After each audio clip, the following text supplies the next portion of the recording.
The WWF, what the world is watching.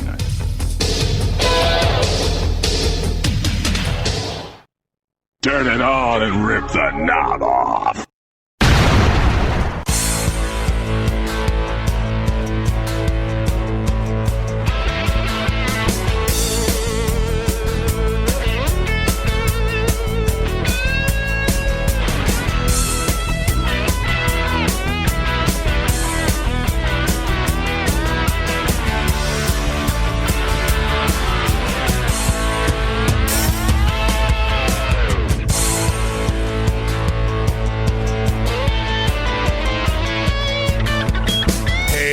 Guys, and welcome back to the Wrestling Memory Grenade, now at episode 132, as we begin to cover June of 1988 in the World Wrestling Federation, and I'm your host, Ray Russell, here to bring you all of the great news and results from June 1988 in the WWF here this week, and we've got lots to get into here, plenty of sound bites too, so stay tuned, guys. We'll be back after these messages from the latest podcast to hit the WrestleCopia brand. Here is Dave Dynasty's Wrestling Nostalgia. This is Wrestling Nostalgia, the podcast that dives into wrestling history. Hey, wrestling fans, I'm Dave Dynasty, and if you enjoy podcasts that are knowledgeable and history-driven, then Wrestling Nostalgia is for you. With great guests and fun interviews, there are over 200 episodes in our archives. We chat with several first-time guests and often cover topics not discussed on other podcasts.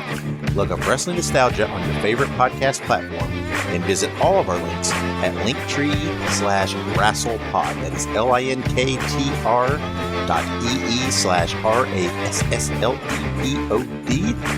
And remember, wherever you go, whatever you do, be good, be safe, and keep on growing. All right, we have to welcome Dave Dynasty in the Wrestling Nostalgia podcast. All sorts of great interviews there by Dave, and even breaks down some old-time wrestling as well. Looking forward to having him on an upcoming edition of Regional Wrestling. Going to talk a little bit about the Indianapolis, the old WWA territory ran by Dick the Bruiser. More on that in the weeks to come. But right now we head back to the grenade, back to 1988, June of 88 to be exact, here in the World Wrestling Federation. And we go right into the June news now, guys. As DeMelt says, how is this for a bombshell? The WWF finally has a date in the Greensboro Coliseum, August the 7th. A Sunday night. The main event going to see Hulk Hogan headlining against Andre the Giant. So the Hulkster going to return, at least we know now, by August. Hogan and Andre in the Greensboro Coliseum. And the announcement of this was made on TV this past weekend in the local market. So that should sell out the Coliseum, says Dave. Something the NWA hasn't done since Ric Flair versus Barry Windham just a few weeks after the old Ole Anderson babyface turn. Well, it's been over a year ago. Wow, Hulk and Andre coming to Greensboro. Going to have to keep an eye on that one when we get to August. But right now we continue on with the June news. And how about this?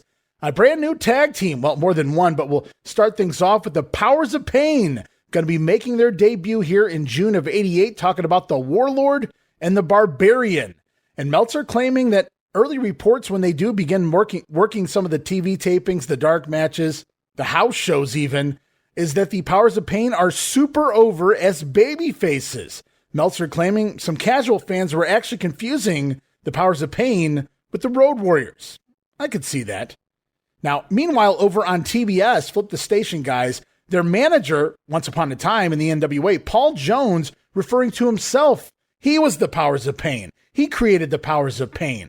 So maybe some copyright issues there, trademark issues. Either way, Vince wins. The Warlord and the Barbarian, now part of the World Wrestling Federation. And the story goes, they walked in one day, they were told, hey, you guys are working the roadies all throughout the Bash Tour here in 1988. Okay, that's fine, Dust. Oh, by the way, you're going to be up on top of a scaffold. And naturally, you guys are losing every night. Warlord and Barbarian kind of looked at each other and said, well, we're a couple of 300-pound guys. We're not going to be jumping off of those scaffolds every night. And they made the call, I do believe, and off they are here now and do the WWF Powers of Pain as baby faces, soon to be appearing on a TV screen near you. As we continue on, plans are also in place to crown a brand new king here in the Heenan family. Of course, Harley Race off for several more months. He won't return until the fall. In the meantime, Bobby Heenan looking to replace Harley Race on the throne. Who will the new king be? We'll just have to wait and see. As there's a new pay-per-view scheduled now, coming in the month of August here in the WWF by the name of SummerSlam. And it's going to be headlined by a huge tag team main event, which will play out on TV as the weeks go on, so won't spoil it for you just yet, guys. Also, we've talked about this enhancement talent in recent weeks by the name of Carmine Serace. Well, it turns out old Carmine is the nephew of one Captain Lou Albano. Never knew that. Also, rumors are abound that the Iron Sheik will be returning again, and he does. But the story here is Dave Meltzer's heard that the Sheik is returning to feud with Ken Patera just in time for the Olympics. Ugh, I shudder the thought. Iron Sheik and Ken Patera, summer of '88, no thanks. Not a great walking advertisement for the Olympics, I'll tell you that much. As we continue on, Bam Bam Bigelow going to be finishing up here, we'll see by the end of June. Gone from the WWF, whether they realize it yet or not. Final show coming up in Madison Square Garden. We're going to get to that today. Bam Bam Bigelow finishing up his run against Andre the Giant. Now, it's going to be reported Bammer initially leaving for a quote-unquote family emergency, though he does not return, at least not for several years. So we see Bam Bam Bigelow on his way out, but he's not the only one, guys. Prepare for an upcoming Rick Martel injury angle on TV. Now, the story goes, Rick Martel left earlier than scheduled from his tour, so he had to be replaced on some of the house shows we're going to see. Powers of Pain actually going to come in and sub for Strikeforce on some nights as well. But they had to announce the injury on TV, unfortunately, prior to the angle, the incident happening, which we will also get into here this week. Martel taken out by Axe and Smash Demolition. But for now, Rick Martel is gone, and he's going to finish up here on these house shows somewhere around the middle of June. So Strikeforce no more, and even worse, Rick Martel gone from the company, at least for the time being. So we lose Rick Martel, we lose Bam Bam Bigelow, but we gain a few as well, guys, including what we saw him on the May house shows, talking about the big boss man, who's now here, as well as Jos LeDuc, let's not forget. And it looks like Joe going to be repackaged as a man by the name of the Headbanger. Not what you think. LeDuc going to be managed by who else but Frenchie Martin, as they align more of the French Canadians together. So the Rougeau brothers, count your blessings. You guys lucked out. They didn't stick you with Frenchie. But Jos LeDuc now pegged to be managed by Frenchie Martin as the Headbanger. And his gimmick is, are you ready for this? He bangs his head into his opponents. How clever, Vince. As we continue on, prepare also for the debut of a brand new talk show. It's been a long time coming, guys. Piper's Pit has been gone for over a year. Missy's Manor, it didn't work out. But now get set for the Brother Love Show, which will debut on Wrestling Challenge very soon. Also, more newcomers coming in. I told you it's a hot and heavy summer here in 1988. Terry Taylor and Owen Hart are both scheduled to begin working for the WWF. Owen Hart going to be debuting under a mask, getting a start on some of the C-Team shows, it's reported. Meltzer speculating that Owen, he'll probably debut on TV along with Terry Taylor somewhere in the July TV tapings. So it won't be long before we get some of the lighter heavyweight stars headed here to the WWF. And that would also include the Rockers, Shawn Michaels and Marty Jannetty, not too far behind. Another big piece of news here, WWF has announced the lineup for the big show. Which show? Not SummerSlam, but the July 31st Milwaukee County Stadium show. Capacity crowd, nearly 60,000 fans may attend this thing for a 15-match card. You heard me right. 15 matches. And the show dubbed Wrestlefest. Wrestlefest 88. You guys may have seen the condensed version on Coliseum Video. Well, we're going to bring you the entire show, all 15 matches, maybe some bonus footage, guys. And we're going to cover that at length in detail over on the videocast section at patreon.com/WrestleCopia. So sign up today over at Patreon for the upcoming WrestleFest 88 videocast. And what's on that card, you may ask? Well, I'm glad you guys inquired. Headlining the big main event of the show will be the return of Hulk Hogan in a long-expected and reported cage match. Hulk Hogan inside a steel cage, looking across the ring at the eighth wonder of the world, Andre the Giant. Now remember, it was rumored to put a cage match in a stadium last summer, but Andre simply in no shape to do that type of a match at the time. And Andre, he sat out basically from WrestleMania 3 all the way till the Survivor Series. Well, he's back, and I won't say better than ever, but he has been working the house shows with Hacksaw Duggan, and here it is Andre and Hogan inside a cage, headlining this Milwaukee Stadium card. But also on the show, WWF Champion Macho Man Randy Savage defending against the $1 Million Man Ted DiBiase. Demolition, the tag champs, going up against the British Bulldogs. And how's this for an IC title match? Champion Honky Tonk Man scheduled to take on Hacksaw Jim Duggan. But it doesn't end there. Newcomers Powers of Pain slated to take on the Bolsheviks. Bret the Hitman Hart continues his feud against Bad News Brown. It's the Ultimate Warrior taking on Bobby the Brain Heenan in a Weasel Suit match. More on that on this episode of The Grenade. Stay tuned. Also on the card, Leaping Lanny Poffo here to take on Jim the Anvil Neidhart. Ken Patera going one-on-one with Dino Bravo. It's the fabulous Rougeau brothers against the Killer Bees. The Mighty Hercules taking on Brutus the Barber Beefcake. And then a couple of matches, we're going to see a couple of changes here. It's originally scheduled to be the brand new king of the WWF. I won't spoil it for you. Some may know. But the new Heenan family member, the King, was scheduled to take on, reportedly, the Junkyard Dog. And that would have been very interesting. Instead, it's going to be Sam Houston subbing in there for the Dog. Also on the card, preliminary match, Big Boss Man to take on Jerry Allen. Now, Jerry going to be replaced by Cowboy Scott Casey. And if all of that wasn't enough, the man who made Milwaukee famous, the Crusher, going to be part of the show in some way, shape, or form. Now, I did announce 15 matches would be part of this show. Well, that was only 13. Not even announced here at this as a press time here in the month of June. Jake the Snake Roberts going one-on-one with arch nemesis Ravishing Rick Rude. Now, how's that for a quote-unquote filler match? Also, brand new to the WWF is Terry Taylor. He's going to be taking on another newcomer by the name of, you may have heard of him, Kurt Hennig.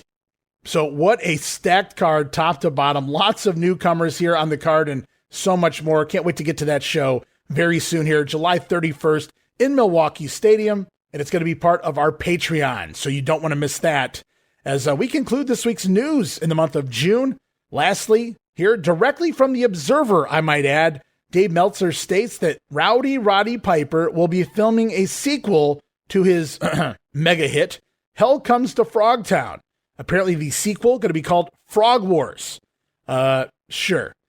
Spoiler alert, guys, that never happens. And that's it for news this week here in the month of June of '88. But lots of big news there. We lose a few of the top-level talent, but a whole lot more headed in. Looking forward to so many of those debuts, and we'll keep an eye on that. We may see a name or two pop up here in the June results. But before we get there, let's head over to Alfred. Promotional consideration paid for by the following.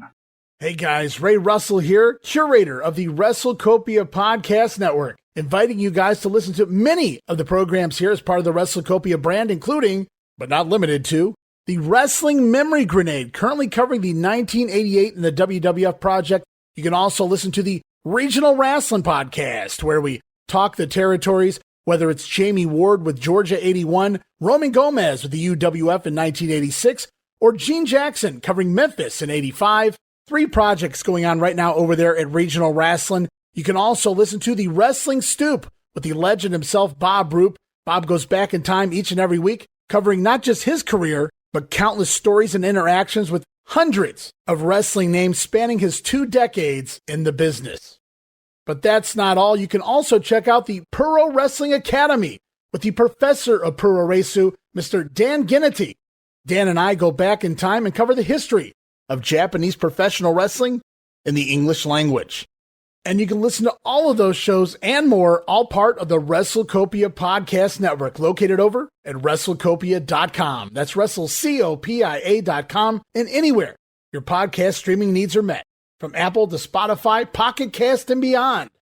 And while you're at it, why not subscribe to our social media guys for all the latest goings on here at the WrestleCopia Podcast Network. Plus, I'm constantly adding old school video clips and pictures from throughout wrestling history. You can follow us over on X, formerly Twitter, at Wrestling Grenade. That's at RASSLIN Grenade. Also, follow and like me, Facebook.com/Wrestling Grenade. And why not subscribe to YouTube.com/Wrestling Grenade. And of course, now would be a fantastic time to become a WrestleCopia patron. I'm talking about that $5 all access tier over at Patreon.com patreon.com/WrestleCopia.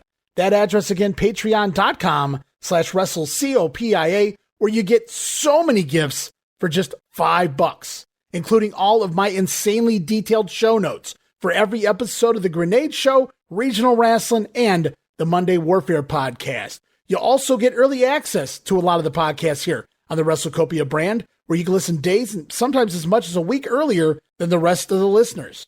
We also offer remastered versions of the earliest episodes of The Grenade Show covering the 1989 NWA project. Includes enhanced sound quality, plus new content and conversation never heard before. But that's still not all, guys. You also get at least a dozen digital downloads for your viewing and reading pleasure each and every month, plus random bonus video drops, and of course, the Patreon exclusive Watch Along series covering many past WWF and WCW events. And if that's not all, videocasts, also now a part of Patreon. And for those who like all of their podcasts in one nice, neat little pile, the WrestleCopia Patreon also offers a Patreon exclusive Spotify account. You can actually go over to your Spotify with your WrestleCopia Patreon credentials. Instead of listening or downloading directly from Patreon, you can go over to Spotify, listen to all the latest shows, including all of the early releases. And you get all of that and so much more for just $5. No subscription, cancel anytime. Give it a try for a month, guys. I think you'll like the content that I offer, and every penny of it goes right back here into paying the bills. So if you're looking to support that next up-and-coming podcast brand, please consider making it WrestleCopia. Help me pay some of the bills to keep the WrestleCopia Podcast Network and all of the great shows here up and running for the months and the years to come. I'm Larry Zbyszko. I won't be through till I get done slapping around Scott LeDuc. Gonna beat the ugly bartender into a bundle and laugh all the way doing Wrestle Rock Rumble. Ow! Alrighty, guys. Time to get to the other half of the show here this week. It's time for June results here for 1988 in the World Wrestling Federation. And before I begin running them down, just a reminder, don't forget to head over to the historyofwwe.com. Great site created by Graham Cawthon, kept up by Richard Land. Click on that 1988 results link and scroll along with me as we look through some of the results here for June of 88 in the World Wrestling Federation and sound bites along the way. So stay tuned for those, guys, as we kick it all off. A Superstars taping right out of the gate, June the 1st, Oakland, California at the Coliseum. 9,000 paid, although reportedly 12,000 fans in the Coliseum. So, wow, 3,000 freebies, you're telling me? Interesting. Included a dark interview segment with the Doctor of Style Slick, who introduced his new man, the Big Boss Man. Now, also part of the tapings, set to air on Primetime Wrestling June the 13th. It's Brady Boone scoring a win over Steve Lombardi. The June 20th primetime, going to see the Big Boss Man with Slick pin Frankie Valdez with the old Boss Man Slam. And post-match, Boss Man handcuffing Valdez to the ropes and beating him down with his nightstick. Can't wait for that one. As we continue on taped for the July 3rd edition of All-American, Brutus Beefcake over Mark Ming in a sleeper. Wrestling Spotlight, July 9th, going to see Ken Patera over Steve Lombardi with the full Nelson. And Primetime Wrestling for July 11th, Tag Team Champions Demolition, here it is, defeating Strikeforce on a countout. Match goes just over 8 minutes. Rick Martel going to suffer the demolition decapitation on the floor. Axe coming off the ring apron down across the knee of Smash, dropping that big elbow. Demolition decapitation on the outside, taking Rick Martel out of the WWF for the next 8 months. Also in dark matches, IC champ Honky Tonk Man over Brutus Beefcake. Pinfall there. Honky going to use Jimmy Hart's megaphone to steal the win. Bam Bam Bigelow with Oliver Humperdinck defeating the one-man gang on a countout. Little revenge for WrestleMania. It's tag team action with Rick Rude and Andre the Giant teaming up, scoring a win over Jake the Snake Roberts and Hacksaw Jim Duggan after Jake Roberts lands the DDT on Rick Rude, but Andre headbutting Roberts twice, putting Rude on top behind the ref's back, and the Heenan family stealing the win there in a dark match as part of the tapings. Also on the show, WWF champion Randy Savage over the $1 Million Man Ted DiBiase. DiBiase colliding with Virgil on the apron, and Savage able to roll him up and secure the win. Retaining the title there June the 1st. As we roll off, remember we've been talking about it for a couple months now, that cookie cutter setting for the house shows now. Lots of times we're going to see a slew of cities featuring the same matches and many times the same results, and it all starts right away here. The A shows for June 2nd through the 6th, 5 shows in Spokane, Washington on the 2nd, at the River Park Coliseum, Tacoma, Washington, at the Tacoma Dome on June the 3rd in front of 11,000 fans. Los Angeles, California on June the 4th, 10,000 fans out at that LA Sports Arena. Phoenix, Arizona on the 5th at Veterans Memorial Auditorium, and Tucson, Arizona at the Community Center on June the 6th. All out to see very similar cards. We're going to look at it right now. Jim the Anvil Neidhart over Leaping Lanny Poffo. The Rougeau brothers, the fabulous Rougeaus over the Killer Bees. It's Greg the Hammer Valentine battling George Steele to a double countout. Match reportedly goes 15 minutes. Yikes. Also, Dino Bravo scoring a win over Ken Patera. And I have this next match both ways, depending on the city. It's Haku, High Chief Afi, now subbing for Tama, and Bobby Heenan in 6-man tag team action over Coco Beware and the British Bulldogs. As I said, I also saw the baby faces going over on certain nights. So kind of interchangeable at this point. Kind of odd that High Chief Afi's going over with no plans in sight for him, but it is what it is as we continue on. Intercontinental Champion Honky Tonk Man pinning Brutus the Barber Beefcake after hitting him with Jimmy Hart's megaphone. Now, in these matches, Jimmy Hart was barred from ringside, but that did not keep Peggy Sue from standing in the champion's corner, although it turns out every night Peggy Sue was simply Jimmy Hart. How's that for a plot twist? Swerve, bro. Jimmy Hart barred from ringside, so Peggy Sue going to be in his place and aid the Honky Tonk Man in several wins here.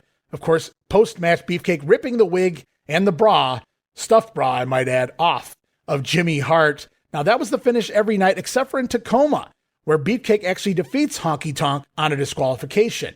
And then in the main event every night, it's Randy Savage defeating Ted DiBiase, sometimes by pinfall, sometimes by disqualification. I have to imagine those DQ matches are going to be brought back for rematches in certain cities. Either way, it is Savage over DiBiase every night of this tour. Now, also on the same nights, actually June 1st through the 6th, it's going to be the C Show. And what an interesting card this is. We'll look at it in a minute. But June 1st, going to be in Cooksville, Tennessee at the Hooper Eblen Center. Also June 2nd, Moorhead, Kentucky at the Aerodemic Athletics Center. Lima, Ohio on June the 3rd in the Senior High School Gym. Greenfield, Ohio, June the 4th. California, Pennsylvania at Homer Hall on June the 5th.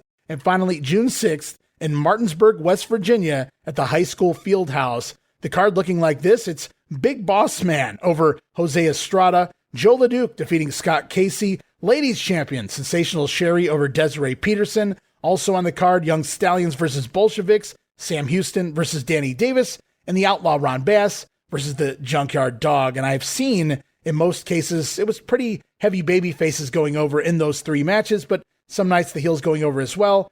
I don't have results for Dog and Bass on any of the nights. However, I have to think, based on it being a C-Town, they typically like to send the fans home happy. They want them coming back every 3, 4, 5, 6 months. So probably likely Dog goes over every night there against the Outlaw.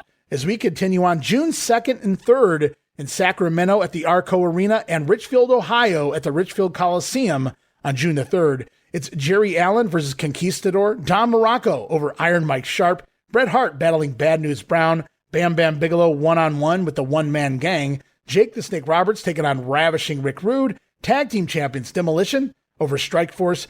It's Hacksaw Jim Duggan against Andre the Giant and the Ultimate Warrior battling Hercules. Now these would be what we would call the B-Town shows, but what a stacked card. Bret and Bad News, the gang, and Bam Bam Bigelow, Jake Roberts and Rick Rude, Demolition and Strikeforce, Duggan and Andre, Warrior and Hercules, sign me up, Richfield Coliseum. I remember it like it was yesterday, guys. As we continue on, June the 4th, it's 8,000 fans out to the Boston Gardens, Boston, Massachusetts, for a big show, and we'll get more on that in just a minute, but also very similar cards the following couple days, June 5th and 6th as well. June 5th, Landover, Maryland, the Cap Center, also 8,000 fans. And then June 6th, 3,000 fans at the Meadowlands in East Rutherford, New Jersey. Again, all for similar cards. And right now we're going to go off to, a slew of event centers. Get ready for you promo fans out there. Soundbites galore headed your way for the Boston Garden. We're going to hear from the likes of Ravishing Rick Rude, Demolition, Hacksaw Jim Duggan, Andre the Giant, the Hitman Bret Hart, Bad News Brown, The Ultimate Warrior with his team, Strike Force, 6-man action coming your way, guys. The Warrior and Strike Force. Who knew? Plus Jake the Snake Roberts and so much more. Let's head off now. Off to the event center. Me and Gene Okerlund, and I'll see you guys on the other side. All right, hi again, Boston. Gene Okerlund back in the World Wrestling Federation Event Center. And get ready, we're going to be back at the Boston Garden coming up on Saturday night, June the 4th. Phenomenal night of World Wrestling Federation action. All right, our return. Hacksaw Jim Duggan to meet Andre the Giant. Big match, big men. The Ultimate Warrior teams up with Strike Force to meet the Demolition Mr. Fuji. Jake the Snake Roberts here on June 4th will be meeting this man, Ravishing Rick Rude. You know, Roberts, out of the goodness of my heart, I chose your old lady to give a rude awakening. I chose her to have the thrill of a lifetime. But I didn't have any idea that she was the tasteless broad she was. Let me tell you something, Roberts. Nobody slaps my beautiful face. Man, woman, or child. I don't care if it's your old lady or not. And I knew what you were up to, Roberts. I had you in one eye. I knew what kind of snake you were. I knew you'd try to attack me from behind. But what I wonder, Roberts, is what hurt worse, watching me manhandle your old lady or feeling me manhandle you? All right, Ravishing Rick Rude. Alicia, is he too much? What do you think of him? Hey, cool your jets, please. Big 6-man tag that involves these 3 men. Well, Strike Force, you got yourself a big man. You got the Ultimate Warrior. Well, that ain't no sweat, because we got Master Fuji, and he knows more than anybody. He created us. You know something? The Ultimate Warrior's a tough guy. We've watched films. We've studied all of his technique. He's not too smart up here, but neither is the Strike Force. But the ace in the hole, the one that's gonna pull it out, is this man back here, Master Fuji and Demolition #1. All right, we're going to be back at the Boston Garden. That is Saturday night. Next Saturday night, June the 4th, oh, spectacular World Wrestling Federation card. There is a return, by the way. The Celtics gave us the Bird, Larry Bird, and of course, Hacksaw Jim Duggan gave us the Thumb. He's going to be facing Andre the Giant next Saturday night. Standing by, Mr. Fuji and the Demolition, they're involved in a 6-man tag. Well, Strike Force, you know we're in for a good fight, don't you? You know every time we hit you, it hurts, right? Well, you went out and got the Ultimate Warrior. Bring him on, because we got Master Fuji. Well, they might call him the Ultimate Warrior now, but he's going to be known as the Ultimate Idiot. Because I know the Strike Force. You didn't fill him in on our background. You told him it's going to be just another match. This is going to be a war, and he and you are going to be in the middle of it. All right, we're going to be here in the Garden next Saturday night, June 4th. Big card. Oh, yeah. Big. All right, we're going to be back in the Garden coming up on Saturday night, June 4th. Boston, get ready, and fans throughout New England, get ready for this phenomenal card. Return 30-minute time limit. Bad News Brown to meet Bret the Hitman Hart. Andre the Giant, here's your opponent. I should have known better. I try to abide by the rules. I let the referee take away my board. But understand one thing. This is the property of Hacksaw. This is going to hang in my corner from now on. Not over on the timekeeper's table. Not somewhere like the Giant where he can get it. No, who'd expect it? 7'5", and he still needs to come from behind with my 2x4. Not this time. It'll be right in my corner where I can keep my eye on it. Tough guy. You know, everybody saw what happened last time. This man is nuts. This man is crazy. He goes out and gets the board. The referee can't control him. Shoves that man on the side. Goes right after Andre the Giant. Now he's going to have it hanging in his corner. He's got like a free hand to use this board. I don't like it, Andre. I don't like it one bit. Duggan just got to take that board and ring. You were lying in that corner, but that's where you're going to stay. Because I'll not let you go to that corner. I'll not give you the chance to pick it up, believe me. Hacksaw Jim Duggan to meet Andre the Giant, the 8th wonder of the world. What about Hacksaw? Hello. Tough guy. What a match that's going to be. I talked about it earlier. Bret the Hitman Hart to meet Bad News Brown one-on-one for 30 minutes. Bret Hart, just look at it. This went upside your head for 20 minutes. Now can you imagine what it's going to feel like going upside your head for 30 minutes? That's right, because I'm going to pound you like a jackhammer. Let me refresh your memory, Bad News Brown. It was you running from me, and you were lucky. You were real lucky that the time ran out. But this time we got 30 minutes. And time is on my side. Time is on my side, Bad News Brown, and you can't run. All right, that is a return bout, by the way, a return with a 30-minute time limit. Bret the Hitman Hart meeting Bad News Brown. A card that is loaded with a 6-man tag and great single bouts here on Saturday, June 4th in the Garden. All right, Boston Garden, we're going to be back in a week's time next Saturday night, June 4th, tremendous World Wrestling Federation card. So there's going to be a 6-man tag, Demolition Mr. Fuji, to meet these 3 men, Strikeforce and the Ultimate Warrior. I come from a place, Mr. Fuji, where men like yours fall easily at the feet of the Ultimate Warrior. And the combination of 3 of the most powerful individuals in the WWF is not gonna change things! We went out and got the equalizer, Demolition. We got sick and tired of Fuji helping you out when it got a little tough. No more help from Mr. Fuji.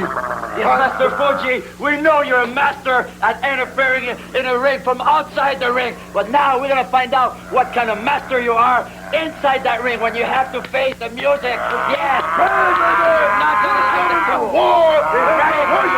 Fuji and Demolition going down! All right, big 6-man tag, Ultimate Warrior and Strikeforce to meet the Demolition and Mr. Fuji. Also next Saturday night, a return with a 30-minute time limit. Oh, listen to this. Bad News Brown, your opponent, Bret the Hitman Hart. 20 minutes. 20 minutes wasn't enough, Bad News Brown, because the bell sounded. I'd given you the big pile driver, but the bell sounded. All that talk about rats and cockroaches and garbage and how you had to fight for everything your whole life didn't mean very much at the end of it, did it? We got 30 minutes this time. 30 minutes, just enough time for the Hitman to finish the job. I had to fight all my life, too. I didn't grow up with a silver spoon in my mouth. No. Bad News Brown, let me tell you something. You're up against the greatest technical wrestler of all time. And you're going to find out the hard way what it's like to be a double-crosser and to double-cross people. Because this is one person you should never double-cross, the Hitman. You're going down. 30 minutes is just enough time, and you're going down the hard way. All right, Bret the Hitman Hart, former World Wrestling Federation Tag Team Champion from Calgary, Alberta, Canada. This guy is something else. He is a mechanic. Facing Bad News Brown a week from tonight, next Saturday in the Boston Garden. All right, a couple of returns. One of them, Hacksaw Jim Duggan to meet Andre the Giant here in the Boston Garden on Saturday night, June the 4th. Big card. Also, Demolition plus Mr. Fuji to meet these 3 men. Standing by, Strikeforce and their partner, the Ultimate Warrior. Mr. Fuji, my purpose was written in this dirt. Of no concern to you, but your destiny is my concern. These 2 men deserve a fair shot at what is rightfully theirs. That's right, Demolition. We all know by now that when you get in trouble, Fuji comes and interferes and helps you out. But now in this 6-man, it's going to be a whole different story because Fuji's going to be taken care of. And Demolition, we're going to show everybody that you don't deserve those belts. We're going to be all over you. I guarantee you. Yeah, Strikeforce. I guess you can paint the town, you can paint the barn, but don't paint your face. No, just kidding. Between the Demolition and the Ultimate Warrior could be a shortage. You never know.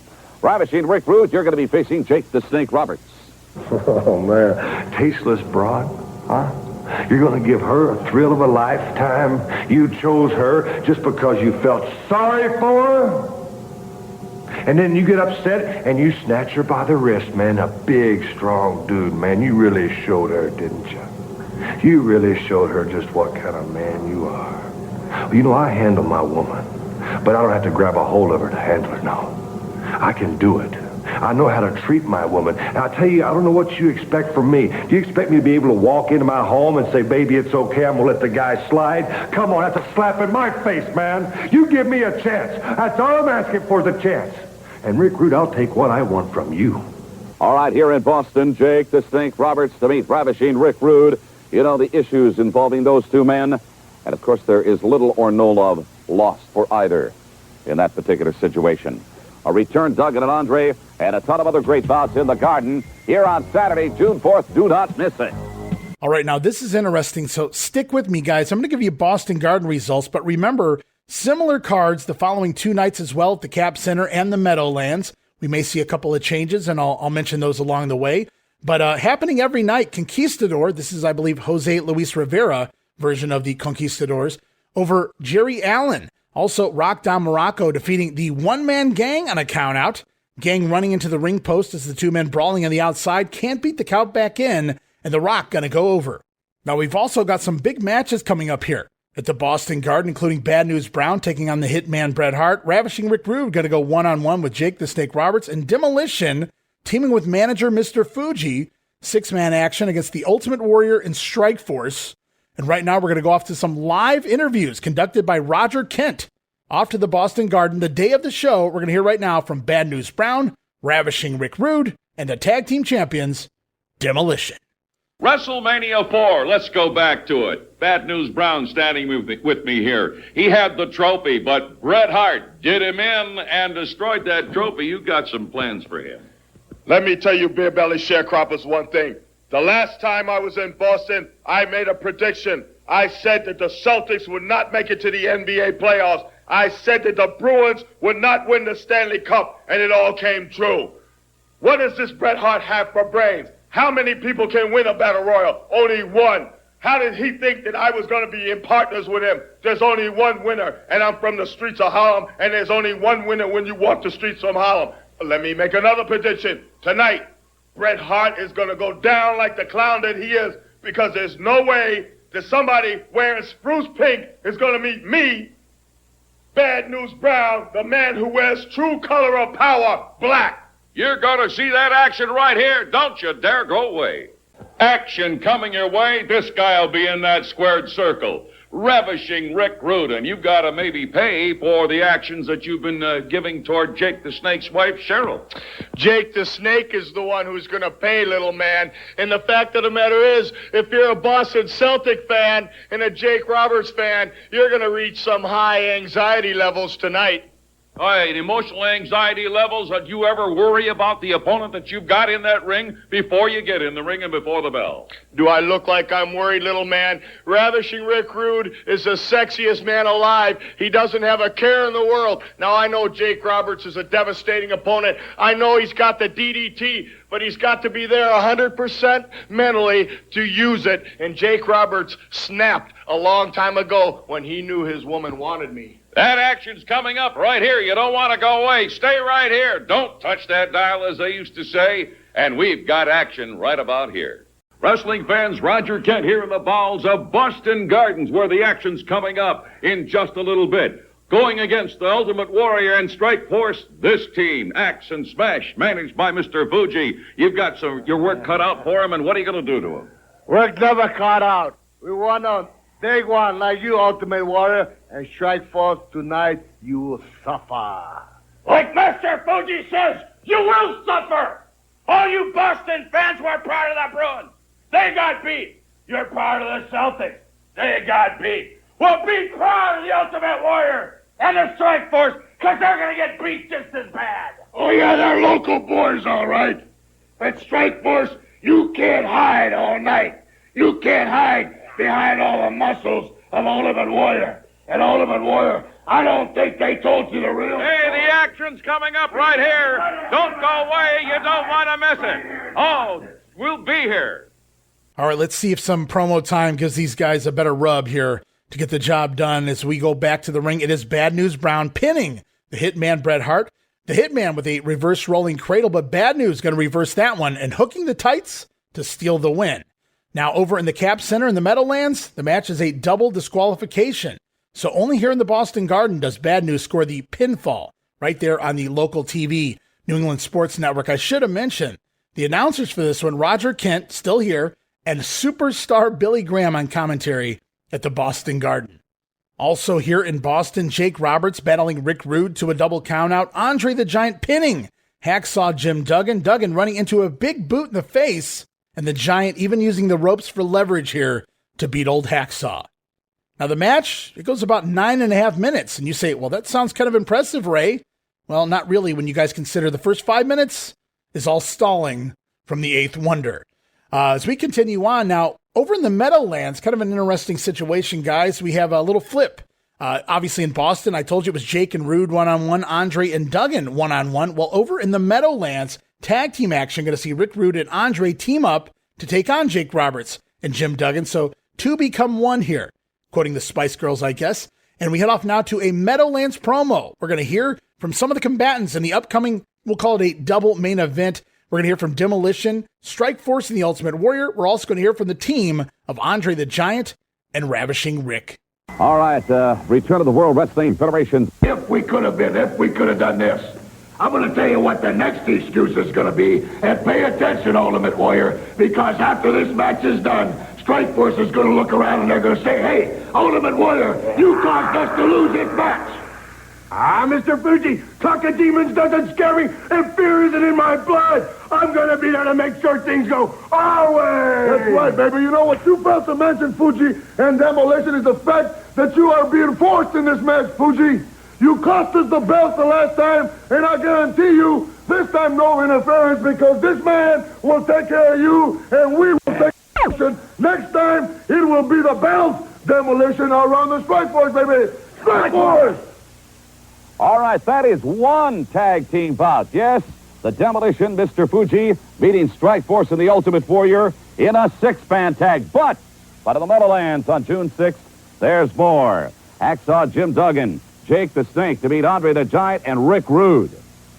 You know, to listen to Hacksaw, one's real loud and boisterous and dangerous. And Jake the Snake, you're real quiet and lethal. Well, I got two here. One's real ravishing, and the other sleeping giant is now awake. Jake Roberts, you're a little more than irritated. What man wouldn't be after watching his woman get manhandled?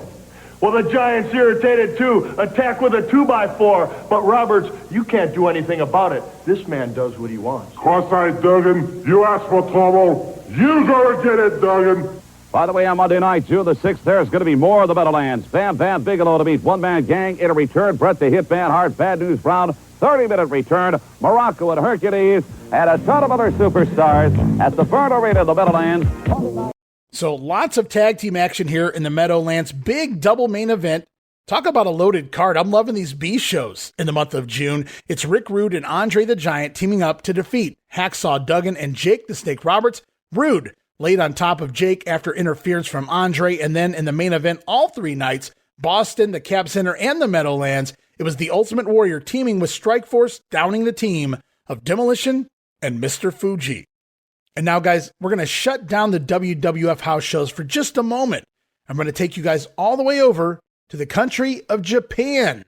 Now, remember, we talked about the Jumping Bomb Angels. They won the titles from the Glamour Girls back at the Royal Rumble, January 1988. And since that time, they defended them successfully all the way in to the week of WrestleMania 4. And then, of course, the Bomb Angels headed back to their homeland. But the Glamour Girls going to follow them over there. And it was on June the 8th, 1988, that Leilani Kai and Judy Martin regained the WWF Women's Tag Team titles from the Jumping Bomb Angels by countout. I guess a countout is a title change over there. Now, the match goes nearly 20 minutes, a really great match. I encourage everybody to go check it out over there on my YouTube right now, youtube.com/Wrestling Grenade. Match is there, I do believe, in its entirety. Now, the story goes, according to Leilani Kai, I think I've told this here in the past, but I'll tell it again in quick form. Leilani Kai says they got word via phone call over in Japan from Moolah, who told them that Vince McMahon was instructing Moolah to make the call to tell the ladies that they needed to conduct a title change, win the titles back, so that they could bring this back. Now, Leilani's called it at WrestleMania. I feel like we're too far out for that, so I'm thinking maybe she meant SummerSlam. Not really sure there. Either way, not really the important part of the story. Basically, the girls, they take Moolah at her word. They go out there, they win back the titles. The Bomb Angels do what they think is right. They give the titles back to the Glamour Girls, only to find out that Vince never made this mandate. He never gave this order.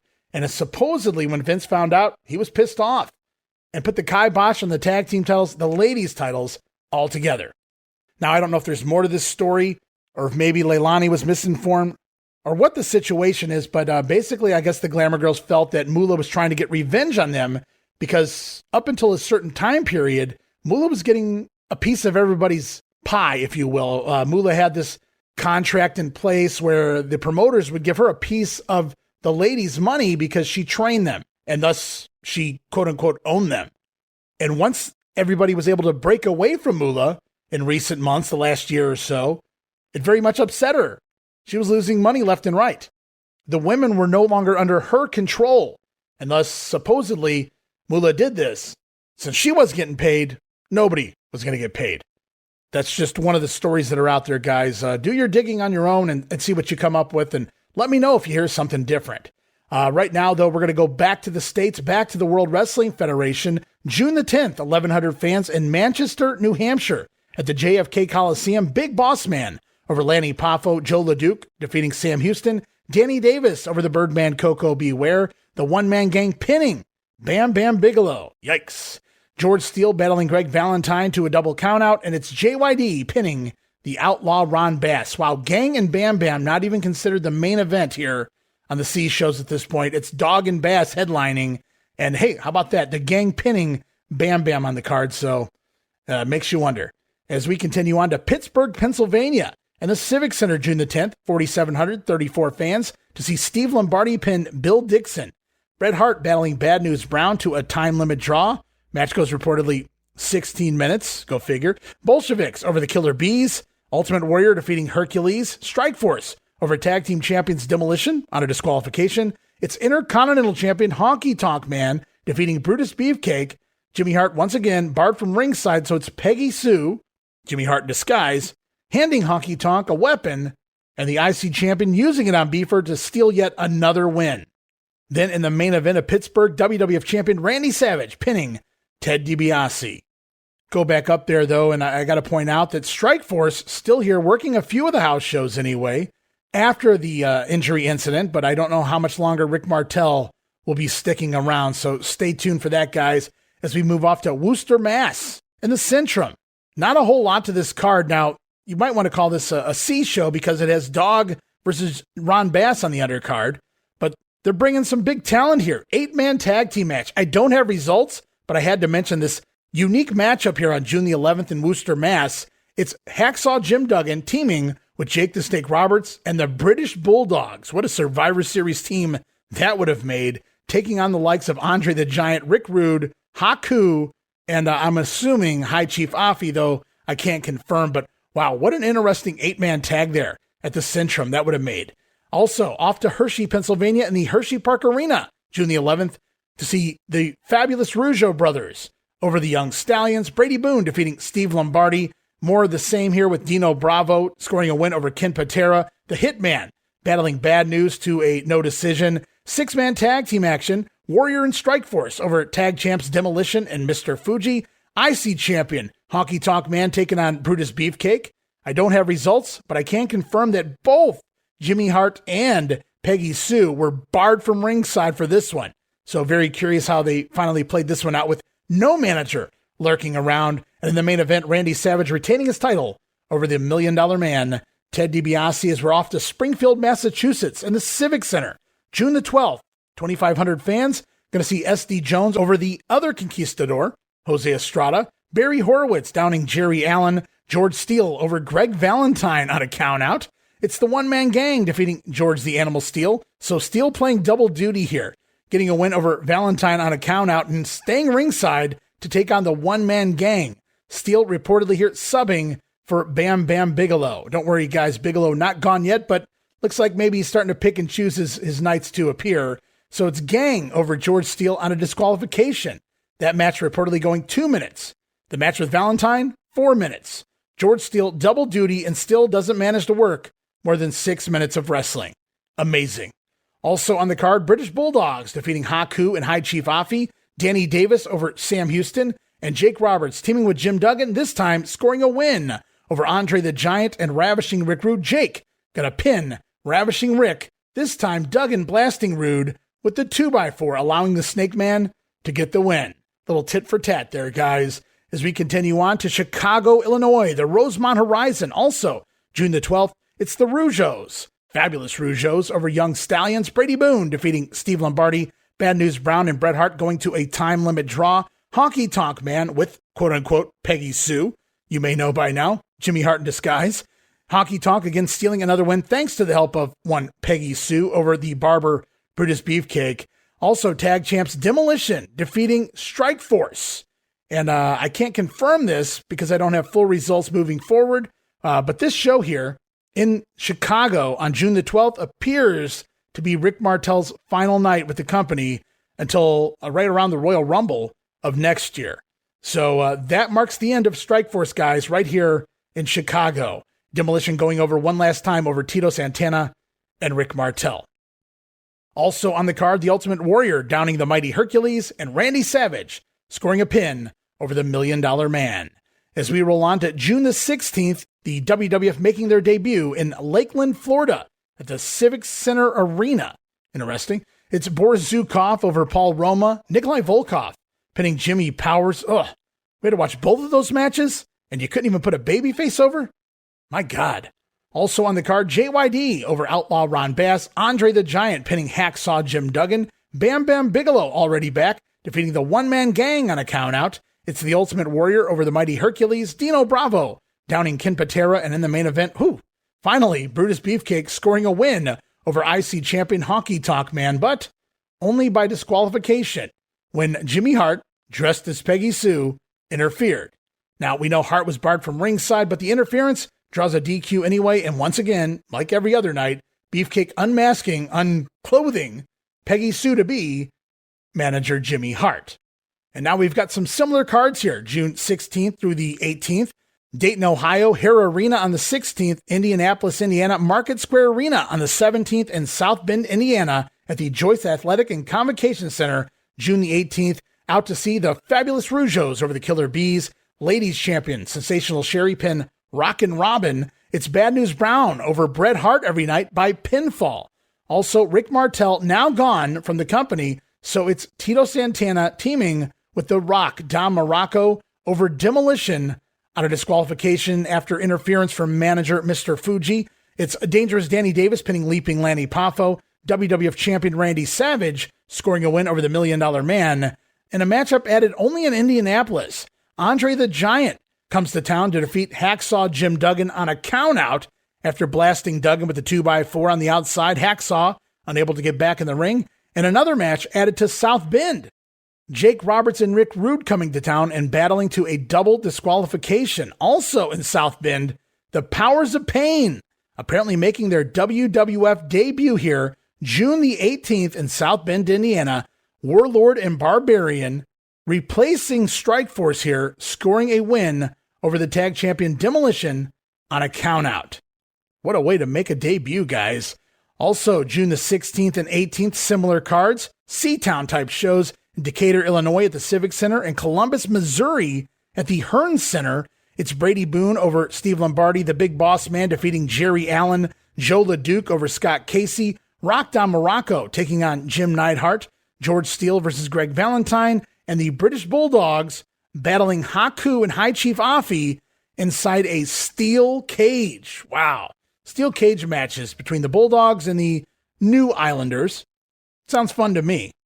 And now I promised you guys sound bites. You heard it at the Boston Garden. We've got more right around the corner. Stay tuned, including right now, Long Island, New York, Nassau Coliseum, June the 17th. Some of the matches on the card, Iron Mike Sharp over Sam Houston with the loaded forearm O'Doom. Way to go, Iron Mike. Dino Bravo pinning Ken Patera, and the two men brawling all the way backstage afterwards, so maybe they're bringing it back.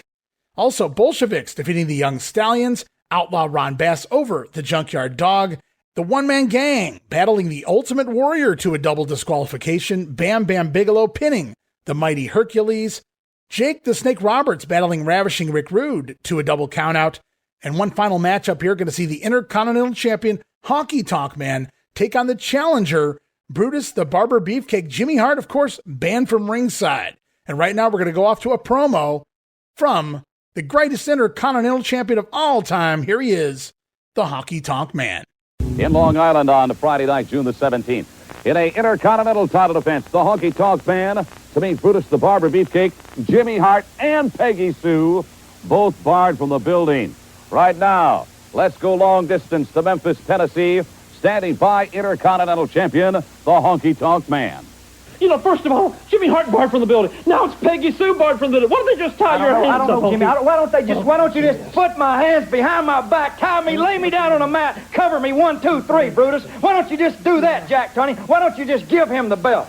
You want to take it all away from the Honky Tonk Man, but it's not going to happen. You can bar Peggy Sue, you can bar Jimmy Hart, you can bar anybody, but I'm not going to forfeit the belt because I'm going to give you something, Brutus, that you won't ever forget.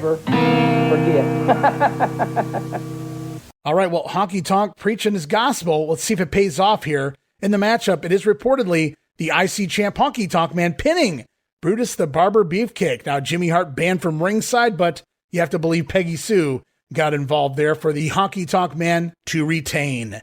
As we move on now to the Philadelphia Spectrum. That's Philly, PA, June the 18th in front of 4,188 fans. Not the largest of cards, but we'll check out the results. Televised on the Prism Network with Dick Graham and Rodger Kent on commentary. And before we get into the action, guys, lots of big matches here coming this week. Dino Bravo scheduled to take on Ken Patera. Bam Bam Bigelow going to go one-on-one with the one-man gang. And, of course, Junkyard Dog scheduled to take on his nemesis, the Outlaw, Ron Bass.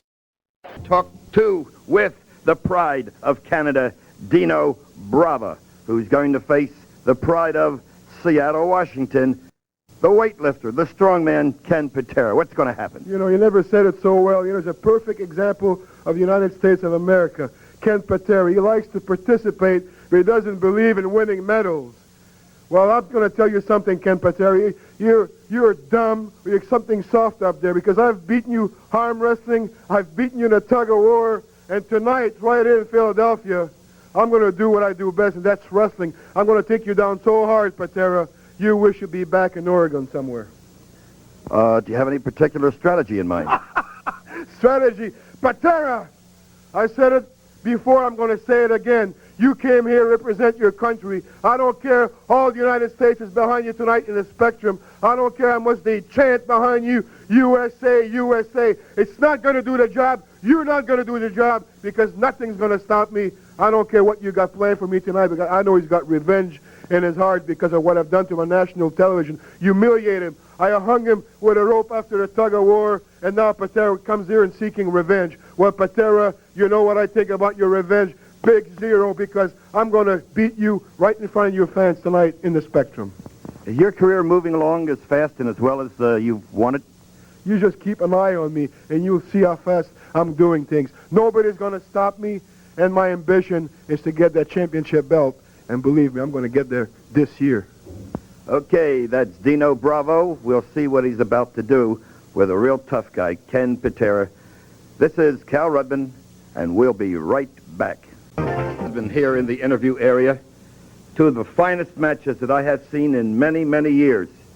We're here at the Spectrum with Bam Bam Bigelow and a guy that weighs 450 pounds. But I'm going to let Bam Bam Bigelow talk about his opponent, not I. Well, you know, the 747, the one-man gang, the guy that thinks he's high-flying. Well, tonight in the Spectrum, I got news for him. He might be coming in for a crash landing. You know, gang, you know, all your talk and the slickster, flying coach, it's going to end. And tonight, in the Spectrum, it's history. Well, one match I saw you two battle. One you won, and one I believe he won. But anyway, you two guys went crashing into each other, and I couldn't believe it. I thought it was two 747s colliding. Well, you know, he's the 747. You consider me a Mack truck. You know, when you get a 747 and a Mack truck, and they collide, of course someone's going to go down. But the one that would be going down would be the gang. About how old were you when you matured into this kind of build? This has been my build since I've been 10 years old. I've always been 6 foot, 300 pounds. Did you have street fights where you grew up? No, I never fought. I did all my fighting in the ring. Oh, if you didn't get paid for it, it wasn't for you, right? I don't need money. Is that right? You're not after things like the $1 Million Man? Well, you know, the $1 Million Man, you know, he goes around and tries to buy people. He thinks his money can buy him the World Wrestling Federation title. But, you know, there's more things that are important than money. And that's just to be a champion. How is your career progressing? Well, you know, first we take one thing at a time here. We'll take the gang, and then we'll progress on. Well, I wish you a lot of luck, because you'd make a heck of a champ. All right. All right. Cal Rudman will be right back. And I am with the dog. The dog is going to face the fish, the Bass, Outlaw Ron Bass, who's a pretty big man at 275. The question is he big enough for the Junkyard Dog?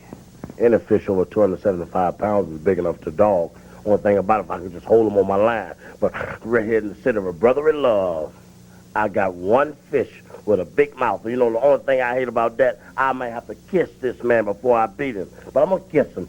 Kiss him with what I call my pride and joy of the South, Old Lash. You like that, don't you, Killer? Yeah, I like the lash. But see, it's going to be one great night here in Philadelphia. I'd like to say hello to the many fans out there. And today is a great day for me. It's my little daughter's birthday. And I'm gonna What's her name? Akeisha. Akeisha. How old is she? She's 8. Don't get 8, and I will not be late for the party. So I'm going to start here tonight here in the city of brotherly love. I'm going to take care of one nasty outlaw run bash. Then I'm going to sit back and watch Bam Bam Bigelow do his thing. And I hope that nasty Dino Bravo get what's coming to him from my main man, Ken Patera. The nasty giants here. Duggan whole man is here. Everybody's here. Even you here, Killer. I love to be on your show, Daddy. It's going to be one night to remember here in the city of brotherly love. Yeah, now somebody was talking to Bass, and he thinks he can outthink you in the ring. He thinks he's more educated than you are. No, man. See, I went to 2 universities. University of North Carolina, Chapel Hill, and then LSU. Bass only went to Greece University. That's where he slipped in and he slipped out. You don't slip in the university, slip out with ease. I'm a well-educated brother. Okay, sir. I guess you're going to whip him. Now, there's a big problem. My mama always told me, don't count your chickens before they're hatched. And I'm not sitting on top of no nest, Daddy, so I'm not going to count anything until I lay my egg. Well, we're all going to see and count the chickens. We'll be right back. Couple of decent, Dino Bravo, actually fairly decent promo for a Dino Bravo promo, and Junkyard Dog just glowing there. You can't really throw him off. Always a great promo, always a fun time at the very least with JYD. And then right in the middle there, Bam Bam Bigelow, and perhaps one of the worst promos I've ever heard, and boy, did that one run long. But yeah, I had to get that in there, guys, just for your entertainment purposes. Hey, I had to listen to it, so do you. So we head off to the ring. Hercules over SD Jones with the torture rack backbreaker. Dino Bravo scoring a pin over Kent Patera. It's the Bolsheviks over the Young Stallions. Match goes almost 20 minutes, guys. Ugh, not pretty. Also on the card, the Ultimate Warrior defeating Bobby the Brain Heenan in a Weasel Suit match, the very first of its kind here in the WWF, June the 18th. Mark it down. Warrior putting Heenan down with the sleeper hold, of all things. Ultimate Warrior having to learn a wrestling hold. And then post-match stuffing the Weasel inside what else but a Weasel suit. And of course the comedy ensues from there. Bobby Heenan woken up, comes to, and begins to realize, what is this on my hand? He's clutching at his head, and he opens his eyes, and he has paws. He has claws. What the hell is he wearing? Bobby Heenan seemingly chasing his own weasel tail until he falls to the mat. Oh, that comedy. Bobby the Brain Heenan. But Warrior, at least here in Philadelphia, not done with the Brain yet, looking to gorilla press the Weasel. But Hercules out to make the attack, lay the Ultimate Warrior out, and remove the costume from his manager, Bobby Heenan there. But the Weasel Suit matches begin, guys. Bobby Heenan knocks it out of the park right out of the gate, if you're into that sort of thing. And unfortunately, with the shift in some of the talent leaving, Bobby Heenan now stuck in matches against the Ultimate Warrior. Good luck with that. As we continue on, IC champion Honky Tonk Man with Peggy Sue once again, pinning Brutus the Barber Beefcake. Peggy Sue sliding in that foreign object. Honky Tonk stealing yet another win. And now right here on TV, we see Jimmy Hart in drag, undressed, to be the Colonel himself. Also on the card in Philly, Sam Houston pinning Iron Mike Sharp. Bam Bam Bigelow over the one-man gang on a count out. It's Junkyard Dog scoring a win over Outlaw Ron Bass. And Andre the Giant pinning Hacksaw Jim Duggan. Duggan running right into a big boot. Down goes Duggan, and Andre using the ropes. That added leverage, stealing the win. Fun card there in Philly, guys. Go check it out. Also, in Pennsylvania, Scranton to be exact, at the CYC the following day, June the 19th, Frenchie Martin over Jose Luis Rivera. Jose Estrada defeating Special Delivery Jones. Dino Bravo over Ken Patera. Bam Bam Bigelow pinning the one-man gang. It's the Ultimate Warrior scoring a win over the Mighty Hercules, and Andre the Giant again pinning Hacksaw Jim Duggan. And as we look around, we see guys like Bobby Heenan, Frenchie Martin actually wrestling in matches. Jimmy Hart having to dress and drag. Remember, we just reported last month WWF cutting back by not sending their managers on the road. And you have to wonder, was this the way of keeping some of them earning that extra pay? Remember, there were no guaranteed contracts back then, guys. And even further, you have to wonder, was this the idea of the managers in some instances to figure out a way to stay active on these house shows? Kind of interesting. We roll on, though, guys. New Haven, Connecticut at the Coliseum, June the 20th. Got some sound bites lined up here. We're going to hear from the likes of Hacksaw Jim Duggan, Dino Bravo, Greg the Hammer Valentine, even George the Animal Steel, plus Bobby Heenan and his Islanders. Boy, that's outdated. They're still not done. We're going to hear from the Doctor of Style Slick talking about his one-man gang, and even the challenger for tonight's main event. It's Brutus the Barber Beefcake. All right, hi again, everybody. Gene Okerlund back in the World Wrestling Federation Event Center, and you good folks in Connecticut. I am going to stand by here for the duration of the hour to keep you posted on the phenomenal card that has been put together for the New Haven Coliseum on Monday night, June the 20th. This is going to be a spectacular World Wrestling Federation card. There's going to be an Intercontinental title defense for the Honky Tonk Man. We'll talk to him later on in the hour. Honky Tonk defending against Brutus the Barber Beefcake, but hold your horses just a minute. Hold the phone. Jimmy Hart has been barred from the building. That cannot be good news for Honky Tonk. He's kind of an insecure individual anyway. And well, that flippant little Jimmy Hart, he's been known to interject himself into matches. That's why he has been barred from the building. A return from Hartford, Andre the Giant, to meet this man, Hacksaw Jim Duggan. My aim's set. I've got my crosshairs right on that big old nasty forehead of that giant. Sure, Andre the Giant, you can't understand. You're scratching your head. You're wondering what form of man this is that you blast with your best shot, that you take his 2x4 and put welts over his back, and he keeps coming for you. Well, I'll tell you what kind of man it is. It's Hacksaw Jim Duggan, a man whose feet covers the ground I stand on. And there's something inside me that just won't let me quit. That just won't let me give up. So hit me with your best shot. Stun me with those fists. But understand one thing, Giant. I've just begun to fight, and I cannot give up. I'm coming for you, tough guy. All right, Hacksaw Jim Duggan in a return from Hartford to meet Andre the Giant at the New Haven Coliseum Monday night, June the 20th. Hey, there's more. Big feud going on right now between Ken Patera and Dino Bravo. You know, Ken Patera, Dino Bravo, I have to admit, we're a very special breed of man. Very strong man, Patera. But your records are old and broken a long time ago. My records are current, Patera. And I'm the only man in the world that can beat my own records.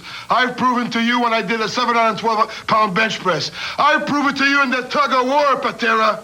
You have got to be soft. You have to be a soft American. I'm going to prove it to you, Patera. All right, action returning to New Haven at the Coliseum Monday night, June 20th. Big card. Oh, yeah, big. All right, folks, get ready. Cinch them up tight and get ready to join us at New Haven's Coliseum on Monday night, June the 20th. Tim Taylor from the Yale hockey team down. I like to get down and see them. They used to have a marching band at Yale a couple of years ago. They had a big hit out called There's a Moon Out Tonight. All right, let's talk about this one. George the Animal Steel, you're going to be going against this man, Greg the Hammer Valentine. You know, he eats turnbuckles. He carries chairs into the ring, Greg. You gotta stop him, baby. Everybody knows that George the Animal Steel has got a brain the size of a dime inside that head, shaking it around. That's what I'm gonna do to you, George the Animal Steel. I'm gonna drop the big hammer right across that big melon head of yours and listen to that brain tick-tock around, because you're wrestling the master of the figure 4 leg lock, somebody that knows what's happening in that ring. Listen! Valentine! Listen! George! Strong! Break! Valentine! Break your heart! All right, I understand that there was not a moon out tonight. It was a different one called a moon over New Haven. Yeah, nonetheless, that was the Yale Ensemble. All right, New Haven at the Coliseum on the 20th. It's going to be the British Bulldogs facing the Islanders, managed by Bobby the Brain Heenan. You know, we had a meeting the other day, and I asked Haku and I asked Tom, I says, what do we like most about the Bulldogs? You know what we came up with? Nothing. Bulldogs, go to wherever Islanders bet to go out. You know something, Bulldogs? I think you two idiots are fool. Come on, you want your butts whooped again? Come on. And these two men know how to bark real good, right, gentlemen? All right, Haku and some of the Islanders to meet the Dynamite Kid and Davey Boy Smith from the British Bulldogs. That happens in New Haven at the Coliseum Monday night, June the 30th, the return to Connecticut of the World Wrestling Federation. Now I understand from my sources in New Haven that there were a few members of the Yale Ensemble Marching Band that had trouble keeping up. Well, that happens. What can I say? Bam Bam Bigelow is going to be facing the one-man gang. His manager is standing by with comment, slick.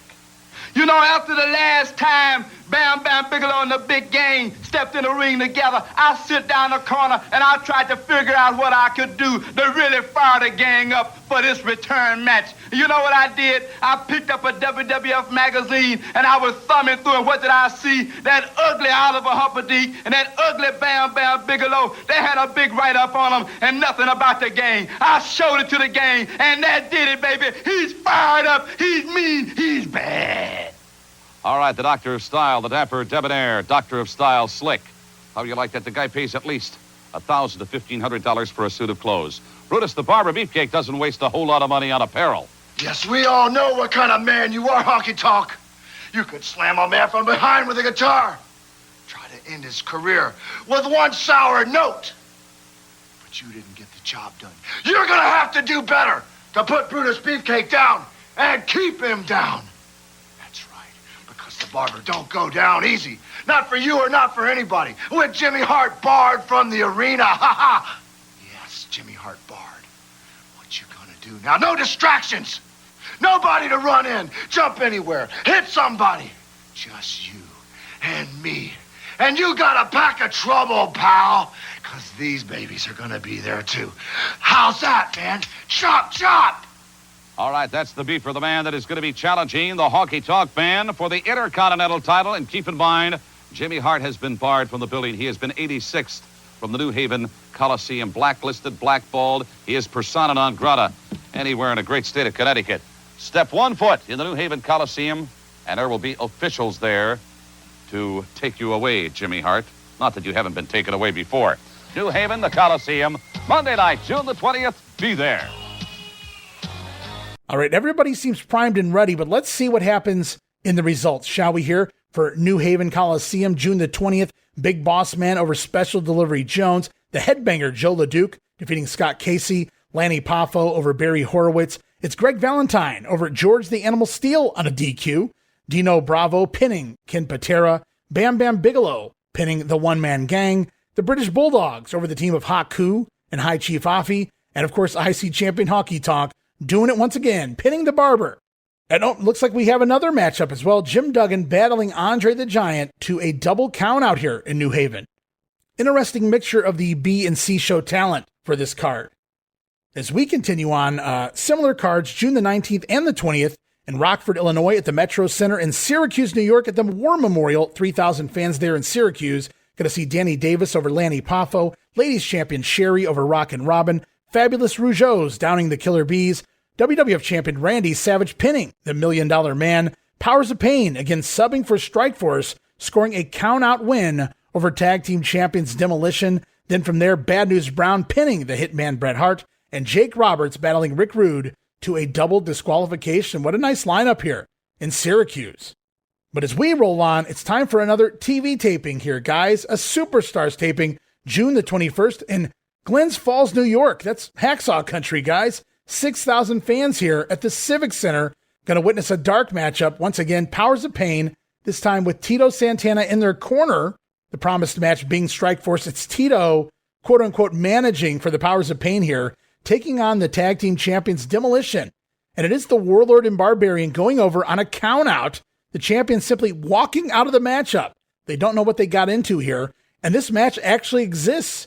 If you guys go check out that old WWE unreleased 3 DVD set from 1986 to 1995, the house show matches, the tape matches that never made air, this match is out there, guys. Go check it out. It's Powers of Pain, first match in front of TV cameras for the World Wrestling Federation. Now, also part of this Superstars taping, some matchups scheduled to air on Primetime Wrestling, including June the 27th, George Steele over Scott Colantonio with the Flying Hammerlock. July 4th, Primetime, going to see Brian Costello defeat The Headbanger, Jos LeDuc with Frenchie Martin. Brian Costello beating Jos LeDuc on a DQ. Match goes about 2 minutes. LeDuc refusing to stop headbutting his opponent. He's the Headbanger, pal. Get it? Ha-ha! So, Jos LeDuc losing his first televised match, one of his very few televised matches, because he refused to stop headbutting his opponent. Also scheduled to air July 11th on primetime, it's Junkyard Dog teaming with Ken Patera over Dino Bravo and Outlaw Ron Bass on a DQ after Miss Betsy gets involved. And then not going to air for a couple of months, but the August 15th primetime wrestling, going to see Rock Don Muraco pin Iron Mike Sharp with a Tombstone pile driver. Always impressive seeing Muraco get Mike Sharp up and effortlessly into a tombstone. Also some dark matches here at the Superstars taping. Brutus Beefcake over IC champ Honky Tonk by DQ. Andre the Giant pinning Hacksaw Jim Duggan. And Jake Roberts here subbing for a missing in action Macho Man. Wonder what that's about. Jake Roberts over the $1 Million Man by DQ after Virgil interfering. And don't worry, guys, Virgil going to eat the DDT after the match. As we continue on to Binghamton, New York, Wrestling Challenge tapings at the Broome County Arena, June the 22nd. Also reportedly 6,000 fans. Several primetime matches here as well, including for July 11th, going to see the Bolsheviks over Scott Casey and Lanny Poffo. July 18th, 3 matches set for that primetime taping, including Greg Valentine over Tito Santana on a DQ. Now, Don Muraco going to come out and make the save. Valentine, let's not forget, has now implemented that new shin guard, his Heartbreaker, into his repertoire. Also July the 18th on primetime, the brand new King. All right, I'll give it away. We're deep enough into the show, guys. King Haku pinning Joe Milano with the thrust kick to the face. Poor Joe. I didn't even see it yet, and I'm already feeling for Milano. Also, July 18th primetime, going to see the Hitman Bret Hart battle the Intercontinental Champion Honky Tonk Man. That's interesting. To a double countout. Match going to go about 8 minutes before the two men brawl out to the floor. Looking forward to that. July 18th primetime. The Hitman going for the IC Champion Honky Tonk. Also, dark match is going to see Powers of Pain over Demolition, the tag team champions, in a non-title match. Powers of Pain scoring a pinfall victory over the tag champs, the Demos. Non-title, of course. Match reportedly goes only 4 minutes. Also, dark match is going to see Andre the Giant pin Hacksaw Jim Duggan. It's Jake the Snake Roberts pinning Ravishing Rick Rude, and the WWF champion Randy Savage back in action now, scoring a win over Ted DiBiase. Lots of pinfall wins here and lots of great matches here at the end of the night. Hopefully the fans were still into things there. As we continue on into June 21st and 22nd, similar cards on those TV taping dates. These are the guys that didn't make the TV tapings, working both nights in Asbury Park, New Jersey at Convention Hall, and Allentown, Pennsylvania at the Lehigh County Agricultural Society. 500 fans in Allentown. Going to see Brady Boone over Barry Horowitz, ladies champion Sherry defeating Rock and Robin, Hercules over Coco Beware, Ken Patera defeating Dino Bravo on a DQ. These guys couldn't even make the TV tapings. Wow. Also, Sam Houston pinning Danny Davis. Davis subbing in here for Jim Neidhart. And the Young Stallions over the Conquistadors here on these, I almost want to call them D shows. Got to feel bad for guys like Hercules and honestly, even Patera and Bravo, who actually have a story going at the very least. As we continue on, 3 nights in a row, very similar cards here. June 23rd through the 25th. First in Utica on the 23rd, in front of over 3,400 fans. Richmond, Virginia at the Coliseum, June 24th, 7,000 fans. And then finally, Baltimore, Maryland at the Baltimore Arena, June 25th, also 7,000 fans for a matinee show. Going to see Barry Horowitz over Jerry Allen, Brady Boone defeats Steve Lombardi, Junkyard Dog over Ron Bass on a DQ. It's IC champion Honky Tonk Man pinning Brutus the Barber Beefcake, WWF champion Randy Savage scoring a win over the $1 Million Man. Powers of Pain continuing to defeat tag team champions Demolition in non-title matches. Warlord and Barbarian securing pinfall wins over Axe and Smash early on here. They haven't even made it to TV yet. Also, it's the British Bulldogs defeating Haku and High Chief Afi. And then some interesting events take place in Baltimore on June the 25th after the show. You guys may have heard this story. Haku was involved in an altercation with another man in the safari room of the International Hotel near Baltimore Washington International Airport. During this altercation, Haku bit the man on his nose, and the story goes, he bit the man's nose off. Now, needless to say, Haku gonna have to go to court for this. Can't sweep this one under the rug, Vince. However, being a king and all, he's gonna walk away with just probation. Gotta love the Haku stories, guys. As we continue on, June the 23rd, also in Rochester, New York, at the War Memorial, Rougeaus over the Conquistadors, Don Muraco defeating Danny Davis, Jim Neidhart losing to Bad News Brown. It's George Steele once again taking on Greg the Hammer Valentine, Bam Bam Bigelow up against One Man Gang, Jake Roberts taking on Ravishing Rick Rude, and Jim Duggan married to Andre the Giant. These Jake Rude, Andre Duggan matches really filling out some cards. Hell of a B show. Name value-wise anyway. No results for the big matches on those shows. I do apologize, but we continue on. Some C-Towns now, guys. 4 in a row from June 23rd through the 26th. Middleton, New York on the 23rd at the Orange County Community College. On the 24th in Dubois, Pennsylvania. I think I pronounced that right. Also, June 25th, Jamestown, New York at the Community College. And the 26th in Sharon, Pennsylvania at the high school. On the card, Jos LeDuc winning some squash matches against relative unknowns. Sensational Sherry defeating Rockin' Robin. It's the Hitman Bret Hart over Sam Houston. Oddly booked match there. It's the Mighty Hercules over the Birdman Coco Beware. Dino Bravo defeating Ken Patera. And the Young Stallions battling the Bolsheviks. Matches going both ways there in those tag team encounters. As we continue on to Providence, Rhode Island Civic Center on June the 24th. 3,000 fans going to see the Big Boss Man over Scott Casey. Fabulous Rougeaus defeat the Conquistadors. One Man Gang going to pin the Duke of Dorchester, Pete Doherty, subbing in for Bam Bam Bigelow. Always good to see the Duke in action, but Bam Bam missing another one. He's got one left, guys. Don't worry. Also, George Steele over Greg Valentine on a countout. The Warrior defeating Bobby Heenan in a Weasel Suit match in Providence. Can't go to Providence without a Weasel Suit match. Also, Rock Don Muraco defeating Dangerous Danny Davis. Bad News Brown over Jim Neidhart using his ropes for added leverage there. Bad News stealing another win over a member of the Hart Foundation. And in the main event, Jim Duggan and Jake Roberts teaming up to defeat the team of Rick Rude and Andre the Giant. Duggan blasting Rude with the 2x4 and the Good Guys scoring the win. And now it's time. The world's most famous arena, June 25th, Madison Square Garden. New York City, New York, in front of 18,300 fans. Whew, that sounds like a near sellout. Televised on the MSG network and includes Rodger Kent, Superstar Graham, and Lord Alfred Hayes on commentary. What a trio that is. And I do believe this is already going to be Rodger Kent's final night with the company. So, Rodger, we barely knew ye, but I thought he held things up pretty okay there on commentary. But Rodger Kent, Superstar Graham, and Alfred Hayes. I guess somebody had to be the scapegoat out of that team when this show got done. As we head off to the ring to see the first TV appearance, to my knowledge, of the Big Boss Man, scoring a win over Scott Casey with the Boss Man Slam.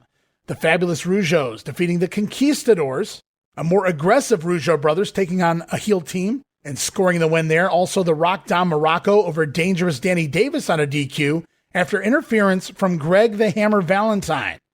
Now, Valentine having issues with both Muraco and his manager, Superstar Graham, who was announcing ringside. So stay tuned to TV, guys. That feud is going to heat up over the summer.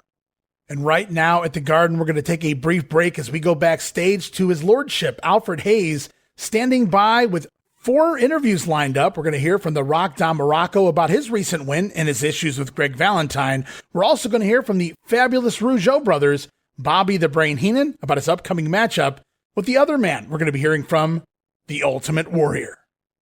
Don, if you'll come in here a moment.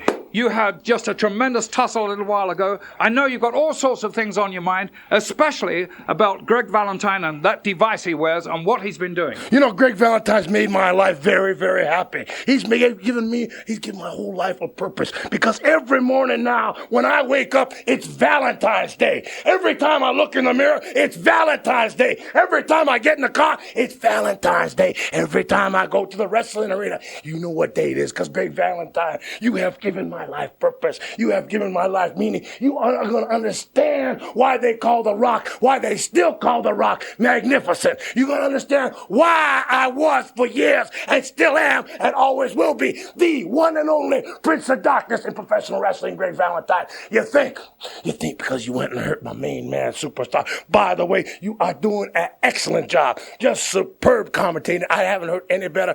Just as good as Superstar was in the ring. He is that good with yourself, the Lordship. But Greg Valentine, we are going to have a heck of a time because you do it as long and as hard as anybody I ever seen do it. And we've been doing it the same way for many, many years. It's going to be my pleasure to introduce you once again to the magnificence. You know, Valentine is always waiting for a chance to attack Superstar Graham, but believe me, this man, Don Muraco, has sworn that he is going to get revenge against him. Raymond? Hello, Lord, how are you? You know, I just want the people to get us straight because, you know, many times they confuse us. I'm Raymond, and this is Jacques. I'm Jacques. Well, how do you do, Jacques? Well, actually, we're doing fine.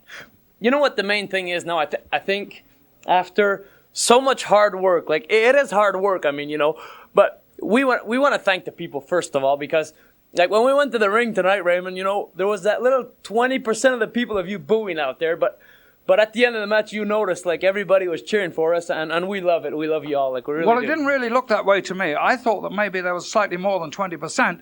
And after all, you were against some tough opposition there from the Conquistadors. I thought you were a trifle lucky to come out on top. Well, you know what it is, Lord, is they were cheating a little bit. And you know, like they say, cheaters finish last. Blind doesn't pay. That's right. And you know, the Rougeau brothers, the fabulous Rougeau brothers, we don't cheat because, you know, when you go to bed at night, Lord, and you win a match fair and square, right in the middle, 1, 2, 3, you sleep a lot better. You feel good about And we like to sleep well at night. I like to say hi to my little sister who's moved to Miami. She's there and she's pregnant. Diana, I hope your baby goes well while those 9 months is long, you know. Actually, it's 6 months because she found out after 3. But good luck, Diane. She's already moved to Miami, and we're coming pretty soon. Hello, everybody. This is Lord Alfred Hayes in the locker room, and my guest at this particular moment is Bobby the Brain Heenan. Bobby, you're here with the Giant, and he's got a very, very tough proposition on his hands tonight. He's got Bam Bam Bigelow. He doesn't have a tough proposition. Bam Bam Bigelow has a very, very tough evening. He's got fireballs tattooed on his head. His whole clothes is full of fire. Well, the fire is going out. The fire is going out tonight.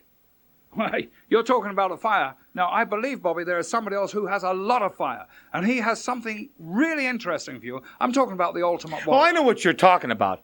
That's your English way to try to get around the Weasel Suit. This thing he had made with claws and paws, and it's got a tail. Well, I'm not a weasel. You don't see any fur on me. You don't see any claws on me, and I do not have a tail.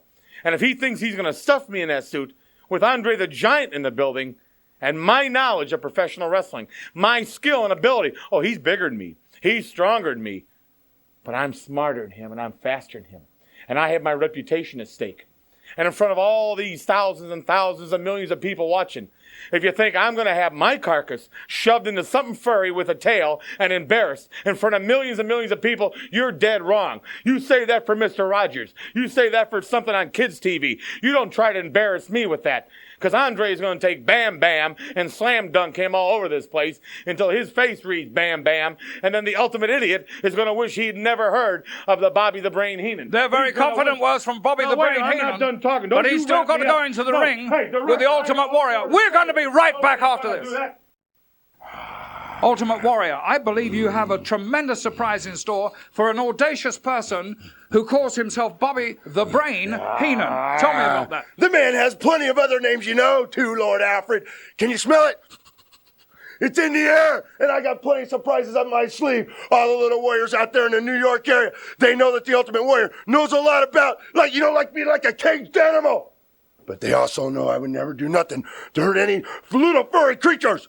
But are we talking about a little furry creature, Lord Alfred? No, I thought we were talking about... We're talking about a 230-pound, slimy, sleazy, very, very slimy weasel. I'm talking about Bobby the Weasel Heenan, and I'm going to stuff him just perfectly in this suit. You know what I mean there? All right, guys. Well, if you recall, it was last month here in the Garden, Bobby Heenan so cocky, so confident in his recent wins in six-man tag team action that he put his name on an open contract. And the man who signed those contracts, the Ultimate Warrior. Big mistake, Bobby. But even worse, somehow those matches turned into Weasel Suit Matches, guys. Read the fine print, I guess, Bobby.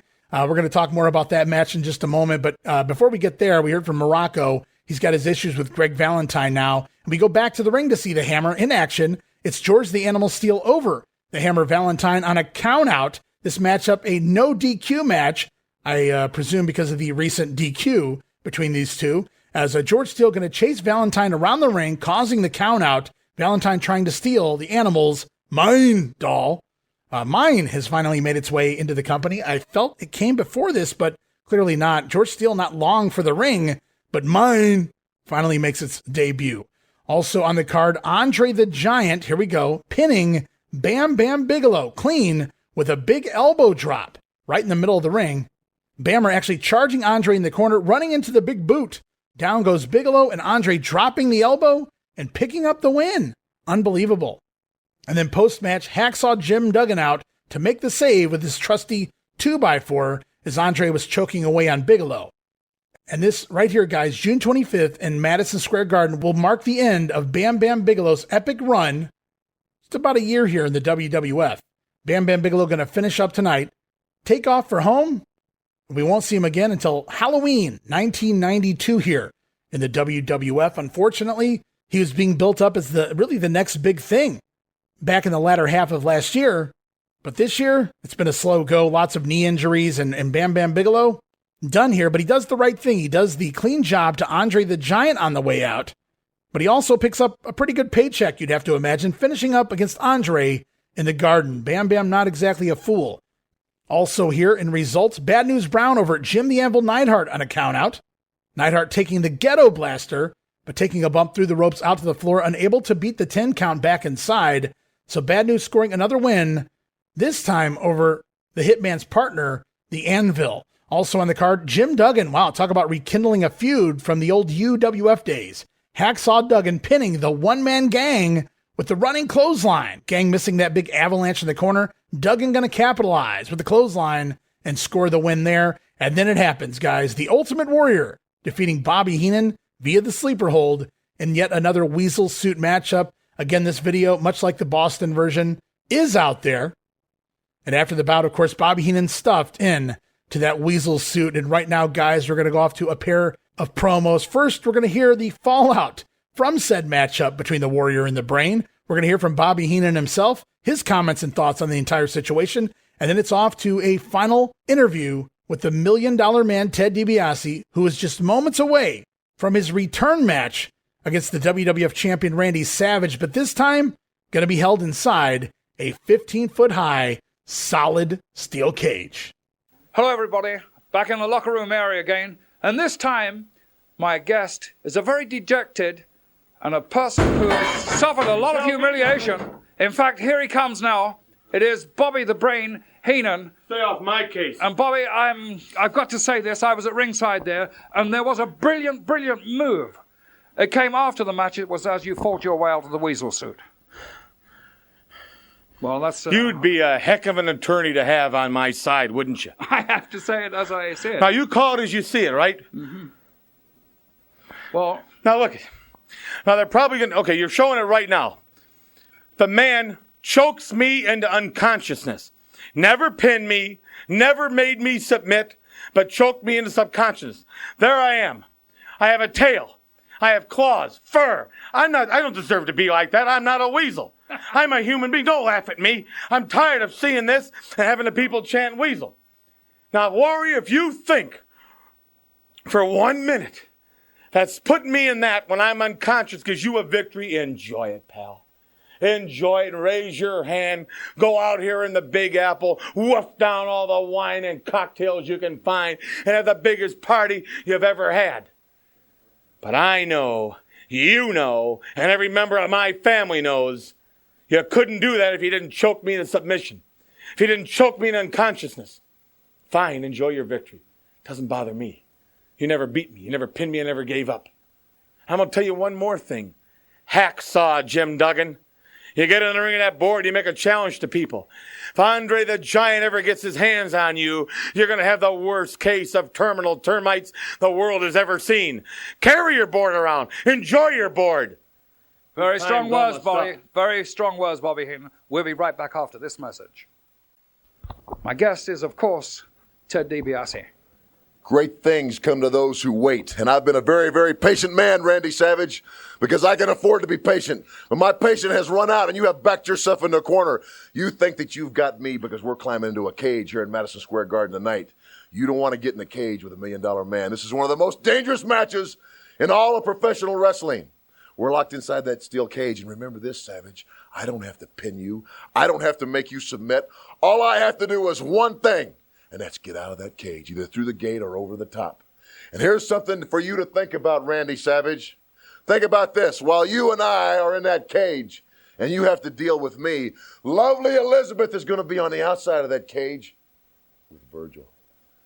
Think about that for a minute, Savage. You're going to be looking over your shoulder all the time wondering what's going on out there. And every time you look over your shoulder and turn around, I'm going to nail you. Savage, it's come down to this cage, and tonight my destiny is going to be fulfilled. I said a long, long time ago that everybody's got a price. Your number's up tonight, and I'm here to collect. I have waited long enough.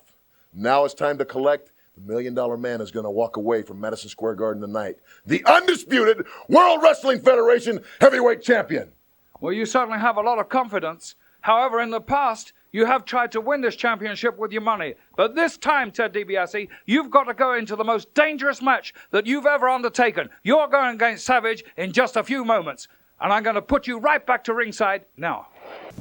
Well, Bobby Heenan doesn't sound very happy, and meanwhile, DiBiase sounds ready. So let's go back to the ring. The cage is set up, and it's time for our main event, as we see the WWF champion Randy Savage out with the lovely Miss Elizabeth scoring the win over the $1 Million Man with Virgil in his corner. This time, remember, guys, this match in a steel cage. I believe this is their trilogy. They're doing the old Bruno Backlund story here, 3 months in a row, bringing it back. And more often than not, it always ended in a steel cage, and it does here once again. We'll have to wait and see what they bring back next month to the Garden. But right here, it's Randy Savage, Virgil climbing the cage, as Savage trying to escape over the top. Virgil meets him up there, as does a fan. You heard me right, guys. A fan, a young fan, scaling the cage up behind Virgil, attempting to aid the Macho Man, it would seem. DiBiase and Savage both on the top rope in the ring, and Virgil on the top of the cage on the outside of the ring. All three men fighting when a fan joins in. He's quickly knocked down and taken away, and boy, talk about chaos ensuing on the outside. But meanwhile, Savage able to crack heads between DiBiase and Virgil, a meeting of the minds. Virgil taking an awesome bump from the top of the cage down to the concrete floor. DiBiase bumping back inside, and Savage eventually able to escape the ring. And like I said, all hell breaks loose. I don't know what happened to that fan, but Howard Finkel and a host of other people running backstage like they're trying to abruptly end the show here, as the Macho Man will retain in a really fun steel cage match. I believe Meltzer puts this one over pretty good. But that was only June the 25th, guys. We still got a few days left in the month, so let's continue on to the Silverdome. Remember that? The site of WrestleMania 3, Pontiac, Michigan, the Silverdome. June the 26th, 1988. And this also marks the final event, the WWF event held in the Silverdome. And the card looks like this. Rougeau Brothers over the Conquistadors. Don Muraco defeating Danny Davis. Junkyard Dog pinning Outlaw Ron Bass. Honky Tonk Man over Brutus Beefcake. Tito Santana defeating High Chief Afi, subbing for Tama. Haku scoring a win over Scott Casey, subbing for Rick Martel. And the main event, going to see Jake Roberts and Jim Duggan over Andre the Giant and Ravishing Rick Rude. Kind of an underwhelming card for the final Silverdome show. And we know they've only been bringing in a few thousand people at best, not quite 93,000. But it looks like the contract's coming to a close. We'll have to see where Vince reappears in the area of Detroit moving forward as we continue on to Toronto in the Maple Leaf Gardens, June the 26th. 10,000 fans at the Gardens going to see Bad News Brown pin Jim Neidhart, Big Boss Man over Brady Boone, the Ultimate Warrior again scoring a win over Bobby Heenan in a Weasel Suit match, One Man Gang over Johnny K9, K9 subbing for Bam Bam Bigelow. And then post-match to give the fans a pop, no Bam Bam in the building, Ultimate Warrior comes running out and body slams the gang, seemingly for no other reason than to make the fans happy here. So Bam Bam is gone. No shows the Maple Leaf Gardens there against the gang, and the Warrior comes out to, quote-unquote, make the save. Also, $1 Million Man Ted DiBiase defeating Randy Savage for the first time this month, although by a count-out here. Virgil going to cause some drama on the floor, tripping up the champion. Savage was looking for that flying elbow drop onto the challenger Dibiase. Virgil tripping him up. Savage taking that nasty bump to the floor, and Dibiase securing a count-out victory here. We'll have to see what they bring back to Toronto next time around for those two. Also on the card, George Steele over Greg Valentine on a count-out, and tag team champions Demolition defeating the British Bulldogs after interference from Mr. Fuji. And just a few shows left here, guys, in the month of June 29th now. 11,000 fans at the Forum in Montreal. Big Boss Man over Lanny Poffo. The Gang scoring a win over Bam Bam Bigelow on a forfeit. Now, it was reportedly Richard Charland. We've seen him before. He was to have replaced Bigelow as a substitution here, but the Quebec Athletic Commission would not allow Charland to compete, reportedly because he didn't have a license to wrestle in the province of Quebec. Kind of interesting. Also, so Gang scoring a win on a forfeit there. I guess we couldn't do any double duty here tonight. We're going to see Frenchie Martin, French-Canadian, in action. Going to score a win here over Sam Houston. And ooh, this is a good one. Hadn't never noticed this one before. Stuck out to me. Dino Bravo pins the Ultimate Warrior. Match goes 8 minutes and 23 seconds. Reportedly Bravo grabbing the ring ropes for leverage, but stealing the win.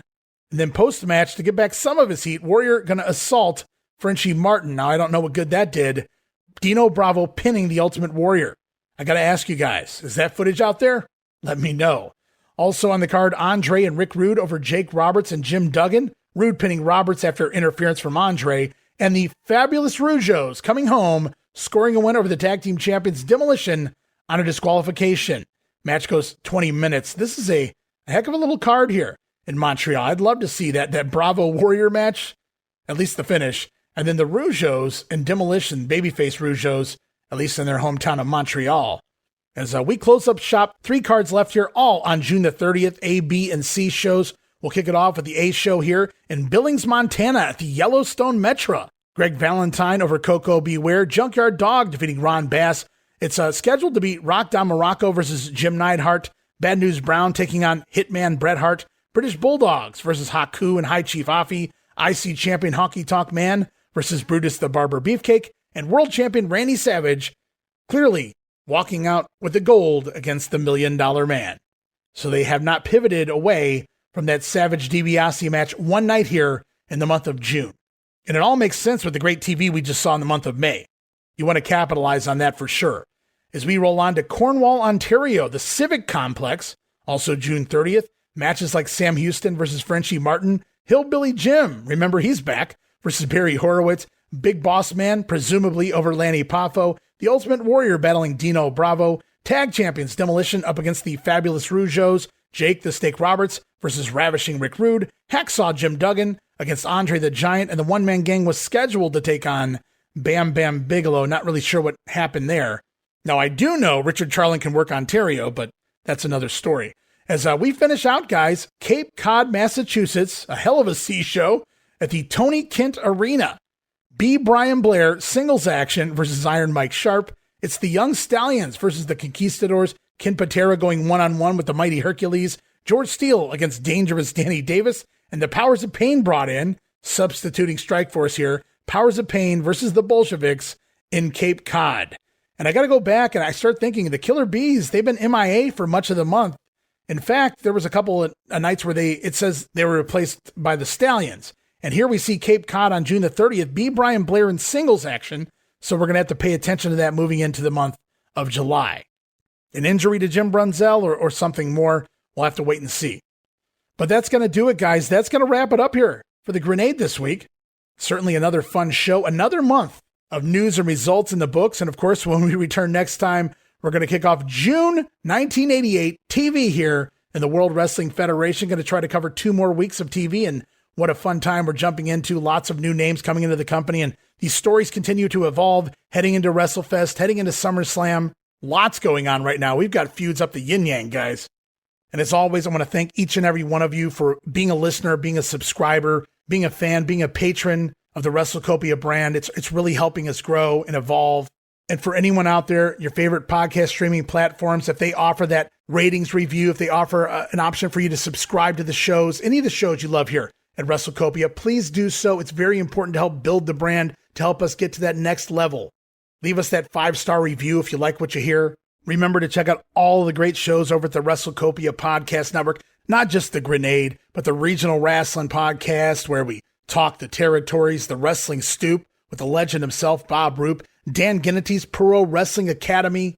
We've welcomed the crew of the Other Ship here to the WrestleCopia brand, as well as Dave Dynasty and his Wrestling Nostalgia Podcast. And how can I forget Gene Jackson and the Retro Wrestling Review Show, both in audio and video format over there at YouTube. Check out all of those shows, and we're growing every month. More news on the way as the summer months continue on here. Want to wish everyone here in the States an early happy 4th of July, happy Independence Day week, guys. But rest assured, plenty of WrestleCopia content coming next week here to the brand. And be sure to follow us on social media over at X at Wrestling Grenade. That's at RASSLIN Grenade. Follow and like us, Facebook.com/Wrestling Grenade. And I'd be remiss if I didn't mention Patreon.com/WrestleCopia. That address again, Patreon.com/WrestleCopia. I'm not just saying this, guys, when I tell you it's paying the bills. Your donations there for all the great gifts covers all the software bills, all the hosting bills. I mean it when I tell you it's the listeners, it's the patrons that fund the WrestleCopia brand, because you guys aren't buying me a hamburger. You're not buying me a beer. You're not buying me a trip to WrestleMania. All of this money is utilized right back here into the WrestleCopia brand, and I thank you guys so very much for giving it a try. And looking forward to that upcoming WrestleFest 88 videocast, other videocasts coming as well very soon there to Patreon. But with all of that said and out of the way, time to say goodbye this week, guys, but we will be back soon. More great June 1988 WWF coverage coming as we begin to dive into the TV, Superstars Wrestling Challenge Primetime and beyond, no doubt Soundbites Galore, and so much more. But until then, this is Ray Russell saying, from pillar to post and coast to coast, you pull the pin and I'll pick up the pieces right here on the Wrestling Memory Grenade. See you next week. Don't miss it. Be there!